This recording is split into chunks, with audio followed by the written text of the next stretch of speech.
Hello class, আজকে থেকে আমরা শিখব এক্সেল কিভাবে ব্যবহার করতে হয়, এক্সেলের পরিচিতি এবং এক্সেল দিয়ে কি কি করা হয়। মূলত এক্সেলের যতগুলো ভিডিও আসবে, পার্ট 1 পার্ট 2 এভাবে যেগুলো ভিডিও আসবে, মূলত এই ক্লাসগুলো দেখলে তোমরা এক্সেল সম্পর্কিত যত প্রশ্ন আছে বা এনটিভিকিউ পরীক্ষা দেওয়ার জন্য এক্সেলের যা যা প্রয়োজন সব কিছুই শিখতে পারবা এবং এক্সেলকে সম্পূর্ণরূপে ব্যবহার করতে পারবা।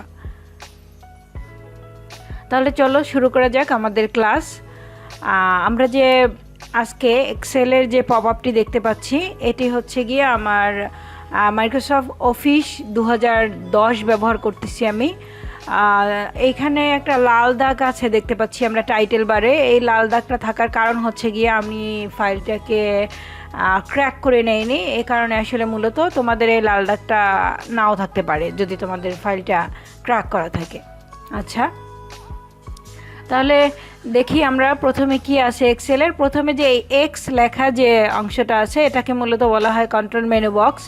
তারপরে আছে যথারীতি ফাইলের উপরে যে কন্ট্রোল মেনু বক্স আমরা দেখলাম। তারপরে আছে টিভির মতন একটা ব্লু কালারের অংশ, সেটাকে বলা হয় সেভের যে একটা আইকন থাকে সেইটা। তারপর আছে দেখতেছি আমরা আন্ডু রিডু, এই যে এগুলোকে বলা হয় কুইক অ্যাক্সেস টুলবার। এখন এই বরাবর দেখিয়ে এখানে যদি আমরা এই অ্যারোতে ক্লিক করি তাহলে কিন্তু কুইক অ্যাক্সেস টুলবারকে আমরা কাস্টমাইজ করতে পারবো, মানে চাইলে আমরা সেভকে রাখতে পারবো, আবার সরিয়ে দিতে পারবো বা মেইলে আনতে পারবো। এখানে যা যা আছে মূলত এগুলোকে ক্লিক করে ওখান থেকে নিয়ে আসতে পারবো, আবার টিক উঠিয়ে দিয়ে টিকমার্ক তুলে দিয়ে আমরা চাইলে এগুলোকে সরিয়ে দিতে পারবো। দেন আসি এখানে কি আছে। এখানে এই যে লম্বা দাগটা, অবশ্য ফাইলটা ক্র্যাক করা না থাকে কিন্তু একটা সুবিধা হয়েছে যে লাল কালারে আমরা সবাই দেখতে পাচ্ছি যে বুক 1 মাইক্রোসফট এক্সেল, এটা যে লেখা আছে, এটা লেখা থাকার কারণ হচ্ছে গিয়ে এটা আমরা চাইলে এই বারটাকে চাইলে আমরা কাস্টমাইজ করতে পারি।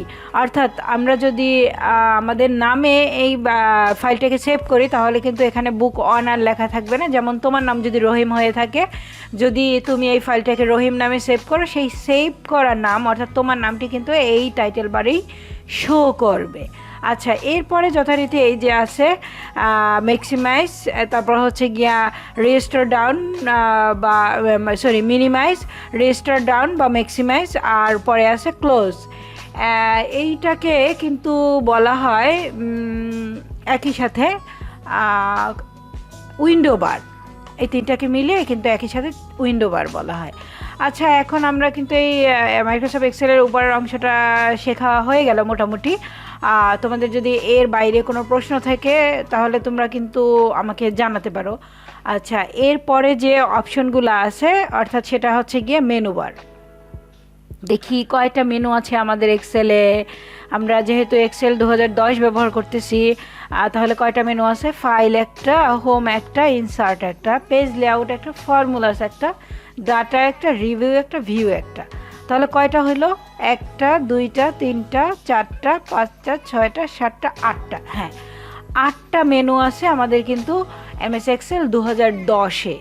তাহলে আমরা এই 8টা মেনু দেখতে পাচ্ছি এবং প্রত্যেকটা মেনুর কিন্তু একটা করে রিবন আছে।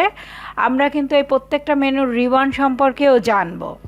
আচ্ছা, প্রথমে আছে ক্লিপবোর্ড, তারপরে আছে ফন্ট, তারপরে alignment, number, style, cell, editing. এটা কার রিবন? এটা হচ্ছে গিয়া হোম মেনুর রিবন। আচ্ছা, মেনুগুলার একেবারে টোটালি রিবন, মেনুগুলার যে রিবন সেটা আমরা টোটালি দেখে নিলাম। এরপর গ্রুপগুলার, রিবনে থাকা গ্রুপগুলার ডিটেল দেখার আগে আমরা একটু এক্সেলের যে সরানো পাতা এটা সম্পর্কে একটু দেখে আসি। আচ্ছা, এক্সেলের যে পৃষ্ঠা বা পাতা, এটা কিন্তু আমরা বাই ডিফল্ট 2010-এ পাচ্ছি 3টা শিট, মানে 3টা পাতা। এক্সেলের যে সরানো শিট এগুলোই মানে এক্সেলের যে পাতা বা পেজ এগুলোকে কিন্তু মূলত শিট বলা হয়। এখানে কিন্তু আমরা ডিফল্টভাবে 3টা শিট পাচ্ছি। তোমরা যখন এর চেয়ে আপডেট সফটওয়্যার ব্যবহার করবা তখন কিন্তু শিট একটা করে পাবা। সেখানে একটা প্লাসের মতো আইকন আছে, সেখানে ক্লিক করলে কিন্তু তুমি একাধিক শিট পাইতে পারো। সেগুলো যদি তোমার প্রয়োজন হয় তাহলে তুমি নিবা, আর যদি প্রয়োজন না হয় তাহলে তুমি শিট অনেক থেকেই সব কাজ কমপ্লিট করে দিতে পারো। আচ্ছা, এটা হচ্ছে গিয়ে একান্ত তোমাদের ব্যাপার। এরপর দেখি আমরা এক্সেলটা কিভাবে গঠিত হয়েছে। এক্সেলে দেখো প্রত্যেকটা এক একটা হচ্ছে গিয়ে ঘর, একটা ঘর, দুইটা ঘর, তিনটা ঘর, চারটা, ও মাই গড, এ তো অনেক ঘর, এগুলো আমাদের কাউন্ট করা সম্ভব না। আচ্ছা, এই যে এক্সেলের একটার পর একটা যে ঘর দিয়ে গঠিত হয়েছে, এই জিনিসটা আমরা মূলত বুঝি চার কোণাকার, এক একটা ঘর কিন্তু চার কোণাকার। এখন দেখি আমরা যখন স্কুলে অ্যাসেম্বলিতে দাঁড়াইতাম, তাহলে এই রকমের কিন্তু, এই যে দেখো এরকম কিন্তু আমরা দাঁড়াইতাম। এই যে দাঁড়ানো, মনে করো ক্লাস 6 একটা সারিতে দাঁড়াইছে, 7 একটা, 8 একটা, 9 একটা, 10 একটা, এগুলোকে কি বলা হইতো? কলাম বলা হইতো। যদি সংখ্যা কতজন মানে স্টুডেন্ট দাঁড়াইছে এটা যদি গুনতে গুনতে একই সিরিয়ালে, যে এই সিরিয়ালে কতগুলা স্টুডেন্ট আছে, এটা যদি সিরিয়ালে গুনতে গুনতে যাওয়া হতো, এই দিকটাকে কিন্তু আমাদের বলা হইতো কি? রো বলা হইতো। আচ্ছা, তার মানে দেখতে পেলাম কি, এই যে 1 2 যে দিকটাতে লেখা আছে এগুলোকে বলা হয় রো, আর ABCD এগুলো যেগুলো লেখা আছে এগুলোকে বলা হয় কলাম। তাহলে একটা যে সেল, একটা সেল কিভাবে তৈরি হইলো? একটা সেল, এই যে এই সেলটা হচ্ছে গিয়া সি, কলাম এবং রো হচ্ছে গিয়া 6। তাহলে কলাম এবং রো এর সমন্বয়ে তৈরি হলো। তাহলে একটা সেল তৈরি হয় কি দিয়ে? রো এবং কলামের সমন্বয়। আচ্ছা, এই সেলটা যে C6, এটার মানে কি? এটার মানে হচ্ছে গিয়ে এই সেলের অ্যাড্রেস বা এই সেলের ঠিকানা হচ্ছে সি নাম্বার কলাম এবং রো নাম্বার হচ্ছে গিয়ে 6। তাহলে এটা আমরা কোথায় দেখতে পেলাম? আমরা কি সবসময় এই রকমই ইয়েলো কালার দাগ দেখে কয় নাম্বার কলাম কয় নাম্বার রো আছে এটা দেখেই কি আমরা চিনব? না, আমাদের যে এই যে জিনিসটা আছে এটাকে বলা হয় নেম বক্স। এই নেম বক্সে আমরা যেখানেই আমরা এই যে এক্সেলের শিটের যেইখানে যেই প্রান্তেই ক্লিক করি না কেন, নেম বক্সে গিয়ে আমরা দেখতে পাবো কোন কলামের কোন রোতে আমরা বর্তমানে অবস্থান করছি। কিন্তু দেখো এক্সেলে কিন্তু আমরা এখন পর্যন্ত কোনো কিছুই টাইপ করি নাই। আমরা যদি এক্সেলে কোনো কিছু টাইপ করি সেটা কোথায় যাবে? যেমন আমি যদি এখানে টাইপ করি, যেহেতু এক্সেল অনেক হিসাব নিকাশ করা হবে, তাহলে আমরা 10 টাইপ করলাম, অর্থাৎ সংখ্যাই টাইপ করে দেখলাম। এই যে দেখো নেম বক্সের সোজা যে ফর্মুলা বার, সেখানে কিন্তু শো করছে 10 আমরা লিখলাম বা 10 আমরা লিখলাম, এইটা। অর্থাৎ এক্সেলে আমরা যা কিছু লিখব সেটা কোথায় শো করবে? ফর্মুলা বারে। এটা যে ফর্মুলা বার, এটা তো আমরা বুঝতে পারছি, এই যে ফর্মুলা বারে শো করবে। এখন কথা হতে পারে ফর্মুলা বারে শুধুমাত্র ফর্মুলাই শো করার কথা, কিন্তু তাহলে যা লিখব তা কেন শো করছে? আমরা এক্সেলে যা কিছুই লিখব সব কিছুই কিন্তু শো করবে ফর্মুলা বারে। তার মানে শুধুমাত্র যে এক্সেলে ফর্মুলাই শো করবে তা কিন্তু না, যা কিছু লিখব, আমরা যদি কোনো নাম্বার লিখি, কোনো ক্যারেক্টার লিখি, কোনো ওয়ার্ড লিখি, সবই শো করবে ফর্মুলা বারে। আচ্ছা, তাহলে ফর্মুলা বার যে এটা দেখব কিভাবে বা চিনব কিভাবে? এই যে FX লেখা আছে, এটার নাম হচ্ছে গিয়ে, মানে যদি তোমরা মাউস পয়েন্টারটাকে এখানে নিয়ে যাও, লেখা আছে ইনসার্ট ফাংশন। এইটা দেখে কিন্তু আমরা চিনব যে এটা হচ্ছে গিয়ে আমাদের ফর্মুলা বার। এই যে লম্বাটে, এই ফর্মুলা বারটা কিন্তু দেখতে আরও বড় হয়ে যাবে, এখানে 2টা নেভিগেশন থাকবে। যখন হচ্ছে গিয়ে আমরা ফর্মুলা লিখবো, কোনো বড় আকারের ফর্মুলা লিখবো, তখন কিন্তু এখানে ক্লিক করলে পরবর্তী ফর্মুলা কিন্তু আমাদের দেখা যাবে। তার মানে এটা না যদি না আমার আগের ফর্মুলাটা চলে যাবে, বিষয়টা কিন্তু তা না। তার মানে আমরা এতটুকু ক্লিয়ার হলাম যে এক্সেলের প্রত্যেকটা ঘরকে সেল বলা হয়, আর সেল তৈরি হয় রো এবং কলামের সমন্বয়ে। আর এই যে সেলগুলো আছে, এই সেলগুলো একটার পর একটা সেল থেকেই কিন্তু এই যে সরানো পাতাটা তৈরি হয়েছে। এখন যদি তোমাকে প্রশ্ন করা হয় এক্সেল কোন ধরনের প্রোগ্রাম, তাহলে কি বলা হবে? এক্সেল হচ্ছে স্প্রেডশিট প্রোগ্রাম। এক্সেল কী ধরনের প্রোগ্রাম? এক্সেল হচ্ছে গিয়ে স্প্রেডশিট প্রোগ্রাম। আর 2010-এ আমরা ডিফল্টভাবে 3টি ছড়ানো পাতা বা শিট পেয়ে থাকি। তাহলে এই যে বারবার ছড়ানো পাতা বলতেছি, এটা কি? এক্সেলের যে পেজগুলা মূলত, যেমন MS ওয়ার্ডের পেজকে বলা হয়তো, মানে একটা ডকুমেন্ট ছিল, সেই ডকুমেন্টে যে জায়গায় আমরা লিখতাম সেটাকে বলা হতো পেজ। আর এক্সেলের যে ছড়ানো পাতা বা পেজ, এটাকে বলা হয় শিট। বুঝতে পারছি? এখন এই শিটে আমরা কি করি? কাজ করি। হ্যাঁ, এই যে আমরা যেখানে কাজ করি বা যে হিসাব নিকাশ করি, এটাকে মূলত বলা হয় ওয়ার্কশিট। এটাকে বলা হয় মূলত কি ওয়ার্কশিট, মানে এক্সেলে যে আমরা কাজগুলো করি, হিসাব নিকাশ করি, এগুলো থাকে মূলত ওয়ার্কশিটে। এটা যখন সেভ হয়ে যায়, মানে এক্সেলের ফাইলটা যখন আমি আমার নামে বা তোমার নামে সেভ করব, তখন এটাকে বলা হয় ওয়ার্কবুক। মনে রাখতে হবে, বইয়ের ভিতরে কিন্তু পাতা থাকে, পাতার ভিতরে কিন্তু বই থাকে না। তাহলে ওয়ার্কবুক আর ওয়ার্কশিট আমরা বুঝে গেছি যে ওয়ার্কবুক কী এবং ওয়ার্কশিট কী। আচ্ছা, এখন চলো তাহলে দেখি যে এখানে ওয়ার্কশিটের ভিতরে আমরা যদি সেলের ভিতরে কিছু লিখি। প্রথমে আমরা তো 10 লিখেছিলাম, আমরা আবার একটুখানে 10 লিখি। এই যে 10 এখানে কাউন্ট করা হলো। তারপর যদি এখানে 20 কাউন্ট করা হয় বা এখানে লেখা হয়, প্রত্যেকটা সেলে আমরা কি লিখতেছি তা কিন্তু এখানে শো করতেছে, ফর্মুলা বারে কিন্তু শো করতেছে। আচ্ছা, এক্সেলের আমরা তো সবসময় পড়াশোনা করি, এখন দেখি এক্সেল কোনো পড়াশোনা পারে কি না। এইটা দেখার জন্য যদি আমরা এখানে লিখি 1, এই নিচে লিখলাম 2, এখন দেখি এই দুইটা জিনিসকে আমরা সিলেক্ট করতে পারি কি না। জাস্ট এইভাবে সিলেক্ট করলাম। মাউস পয়েন্টার আগে কীরকমের ছিল, এই যে লম্বা চ্যাপটা ছিল, আর সিলেক্ট করার পরে মাউস পয়েন্টার এইখানে আনার পরে এই যে আয়তাকার যে ঘরটা দেখা যায়, এই ঘরের কর্নারে যদি আমরা মাউস পয়েন্টারটাকে নিয়ে আসি, তখন কিন্তু মাউস পয়েন্টার যে মোটা একটা প্লাস সাইন ছিল, এটা কিন্তু চিকন একটা প্লাস সাইন হয়ে গেছে। এখন এইটাকে যদি তুমি এইভাবে ড্র্যাগ করো বা টান দাও, এইভাবে নিচের দিকে টান দিলে কিন্তু দেখা যায় যে ও মাই গড, 1 2 3 4 5 6 7 8 9 10 এইভাবে এক্সেল কিন্তু আমাকে লিখে দিচ্ছে। অর্থাৎ আমরা যে 1 2 এটা কিন্তু এক্সেল একা একাই কাউন্ট করতে পারে। আমি কিন্তু শুধুমাত্র 1 এবং 2 লিখেছিলাম, কিন্তু ও কিন্তু আমাকে 24 পর্যন্ত দিয়ে দিল। এখন তোমরা যদি চাও এটাকে এমনি করে নিচের দিকে টান দেওয়ার পরেও কিন্তু এটাকে আরও বাড়াই দিতে পারো। সেক্ষেত্রে কিন্তু 20 মানে কত 42 পর্যন্ত আমাদের কিন্তু চলে আসছে। তোমরা এখানে হাজারের থেকে বেশি এরকমের তুমি এভাবে ড্র্যাগ করে কিন্তু নামাইয়ে দিতেই পারো, এবং যতটা তুমি নিচের দিকে নামাবে ততটাই কিন্তু এভাবে কাউন্ট করতে করতে যাবে ও। এর মানে এইটা না যে ও 100-র পরে আর গুনতে জানে না বা 100-এর পরে আর কাউন্ট করতে পারে না, বিষয়টা কিন্তু তা না। ও কিন্তু আবার ফিরতিভাবে দিবে, 101 102 এরকমের কিন্তু দিবে। আচ্ছা, আমাদের দেখা হয়ে গেল ও 1 2 পারি কি না। আচ্ছা ঠিক আছে, এখন দেখি ও জোড় বিজোড় এগুলো জানে কি না। আচ্ছা ঠিক আছে, এটা কাউন্ট করার জন্য আমরা দিলাম জোড় সংখ্যা 2, পরবর্তীতে আর একটা সংখ্যা দিয়ে দেখি 4, মানে জোড় সংখ্যা দিলাম। দুইটাকে আমরা সিলেক্ট করি। আমরা কিভাবে বুঝবো সিলেক্ট হয়েছে?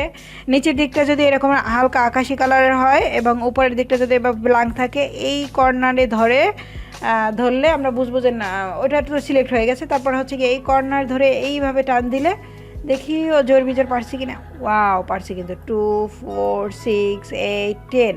ও মাই গড, ও কিন্তু জোর বিজোর পারছে। তার মানে দেখতে পারলাম যে ও জোর বিজোর কাউন্ট করতে পারে, তাই তো?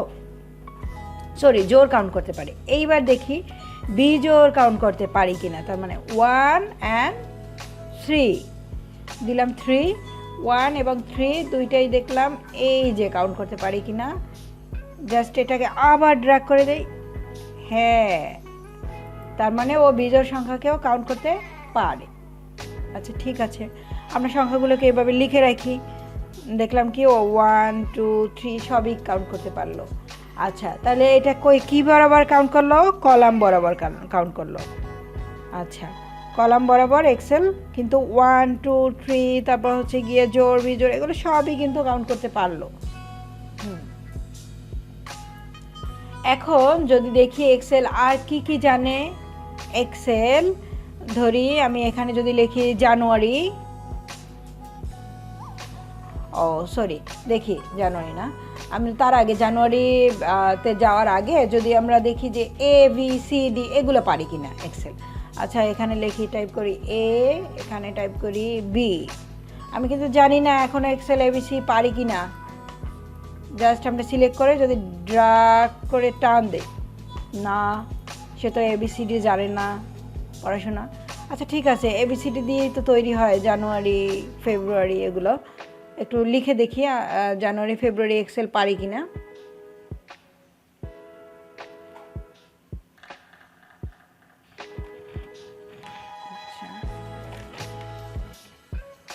আচ্ছা, তাহলে আমরা এখানে টাইপ করে দেই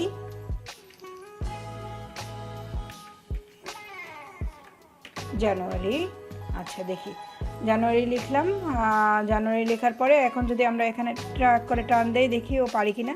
ওয়াও, ও কিন্তু দেখেন ABCD এগুলো যদি নাও জানে তাহলে কিন্তু জানুয়ারি, ফেব্রুয়ারি, মার্চ এগুলো কিন্তু ABCD সমন্বয়ে লিখে দিতে পারছে ঠিকই। আচ্ছা, তার মানে ইন্টারন্যাশনাল যে নেমগুলো আছে, মানে জানুয়ারি, ফেব্রুয়ারি, তারপর হচ্ছে গিয়ে স্যাটারডে, সানডে, মানডে, এগুলো কিন্তু ও পারবে। হ্যাঁ, এগুলো তোমরা প্র্যাকটিস করে নিবা যে এগুলো ও পারে কি না।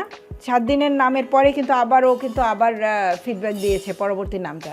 ও কিন্তু তারপরে আর থেমে যায়নি, ও কিন্তু টোটালি কন্টিনিউ করে যাচ্ছে। 7টা দিনের নামের পরে 7টা দিনের নাম এভাবে কন্টিনিউ করে যাবে। আবার এখানে যে মাসের নাম, 12টা মাসের নাম আমরা দিলাম 12টা মাসের শেষে, আবার কিন্তু পরবর্তীতে আবার জানুয়ারি থেকেও শুরু করে দিচ্ছে। অর্থাৎ এই যে জানুয়ারি থেকে শুরু করে এই যে ডিসেম্বরে শেষ হওয়ার পরে ও কিন্তু থামে নাই, তারপর কিন্তু আবার জানুয়ারি থেকে শুরু করে দিচ্ছে।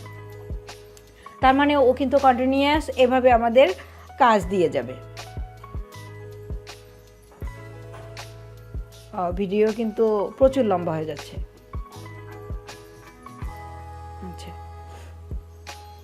এরপর যখন দেখা গেল এক্সেল জানুয়ারি, ফেব্রুয়ারি এগুলো কাউন্ট করতে পারে, এরপর দেখি আমাদের ক্লিপবোর্ড, ফন্ট এগুলো আমরা একটু পরে দেখব। এবং এক্সেলের আর যে হিসাবগুলো দেখি, এক্সেলের তো দেখলাম এই প্রত্যেকটা ঘর একটা একটা করে ঘর। এখন এই ঘরগুলোকে আমরা ধরলাম এই যে 10টা ঘরের সমন্বয়ে একটা ঘর বানাবো।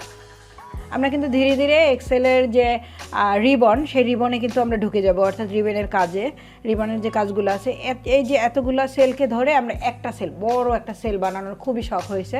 এখন দেখি বড় একটা সেল আমরা বানাতে পারি কিনা। আচ্ছা ঠিক আছে, আমি যতখানি জায়গাকে, এই যে এতখানি জায়গাকে আমি এভাবে ধরে জাস্ট মার্জ অ্যান্ড সেন্টারে ক্লিক করে দিই। ওয়াও, একটা সেল হয়ে গেছে কিন্তু দেখেন, এটা কিন্তু ছোট্ট একটা সেল আর একটা কিন্তু বড় একটা সেল। আচ্ছা, এই সেলটার নামও কিন্তু দিয়েছে D5। D5 নামে কিন্তু এই সেলটা হয়েছে। আচ্ছা, সেলটার মধ্যে কি লেখা যাবে দেখি তো, 80 লিখে দেখি তো। ওয়াও, আর এই সেলটার ভিতরে কিন্তু আমরা লিখতেও পারছি। সেই সেলটা কিন্তু মানে যা লিখলাম তা কিন্তু অন্যান্য সেলগুলো মানে অন্যান্য সেলগুলো কিন্তু ভাগ করে নেয়নি। হ্যাঁ,